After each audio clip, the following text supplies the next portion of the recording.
everyone, it's Shelby, the Conservative Bookworm, back with episode 8 of my book review series. Today I'm going to be talking about a book called Brown Girl Dreaming by Jacqueline Woodson. So if you saw the preview of this review, there are a few things that I'm going to be covering again, but if this is, your first time seeing this video and you didn't see the review, then welcome, and I will talk a little bit more about this book than I did in my preview. Okay, so like I said, Brown Girl Dreaming by Jacqueline Woodson. She's a pretty popular and well-known author. Obviously won a lot of awards with this book. Newbery Honor Book, National Book Award winner. It is for ages 8 to 12. The main character is actually the author, Jacqueline Woodson. It's kind of autobiographical / memoir. It is told or written in verse, so like a poem. And it is about her life growing up in South Carolina and Brooklyn, New York City as a child, so during the 60s and 70s.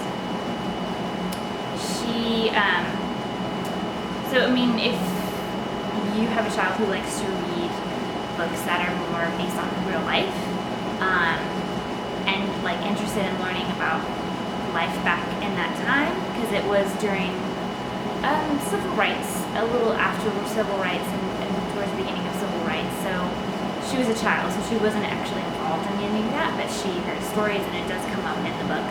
And it's because she had family members that were involved. The book is really just kind of about her life. Like I said, it is about how she sees things, and because it is written in verse, it's very, very lyrical, very beautiful descriptions, very emotion driven.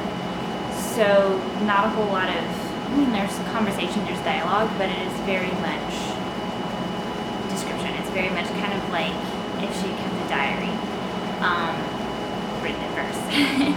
So it is a very beautiful tale.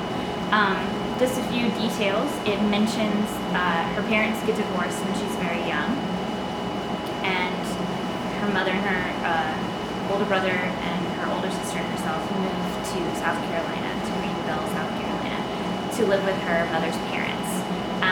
She grows up with her grandparents for a little while, not for very long, like a year or two.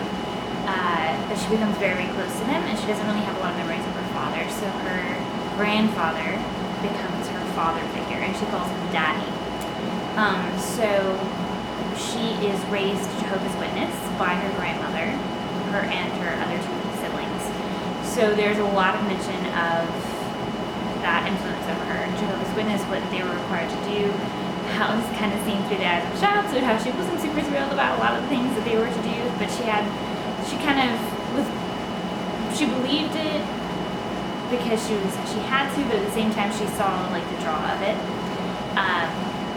So that might bring up some discussion with your child if you decide to let them read this book, or if they'd be interested in this book. You may want to kind of go over what a Jehovah's Witness believes. If you even know about that, look it up yourself, or your child may just ask some questions because it is brought up a lot in the book. Like Jehovah's Witness don't eat certain foods like pork. They don't keep Christmas or Halloween or any holiday. They don't keep birthdays. So, and then of course there's the door-to-door aspect that the children are required to do. So there is that element that is brought up. Another thing that is brought up that's a little more serious is her mother does come home pregnant. Her mom goes to New York City to try to find like a place to live and a job so she can bring her children up there, because they have a family that lives up there as well. And her mom does come home pregnant. It's never mentioned who the father is. He never is in the picture. They just have another little brother, so there's that element. And also they're very Brooklyn, New York, they have an uncle who they're very close to, who they love very much, but he does end up in jail. It's never discussed why, but it does change him, and he comes out converting to Islam, so that is mentioned as well. But again, it's seen through the eyes of a child, so there's not a whole lot of detail into the whys and things like that. It's just kind of how it affects her at the time, like what she remembers it affecting her at the time, and what the adults around her were saying. Trying to think. just a story, like I said, it's autobiographical, so it's just really a story about that time, about this little girl and the people she loved and who loved her and their influence. It is very much, she is the youngest child until her little baby brother is brought to the family.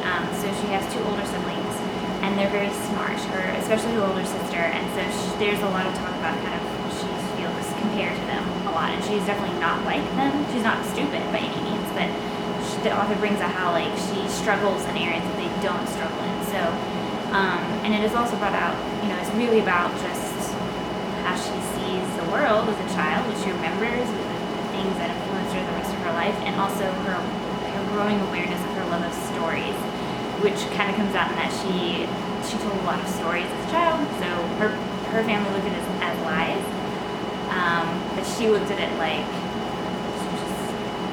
that she was saying it, so that didn't necessarily make it a lie. It was just a more interesting story than what happened in her life. So that's that kind of what she did as a child. Her love of stories grew into her wanting to be a writer, and it kind of ends on that, like her growing awareness of that is her gift, to be able to write stories and communicate stories, and her love of that. So if this sounds like a book that your child would be interested in, kind of more of a real life story, and learning, about that era and about a popular and well-known author, then I would recommend this book. Again, Brown Girl Dreaming by Jacqueline Woodson. I hope this has been helpful for you. Happy reading.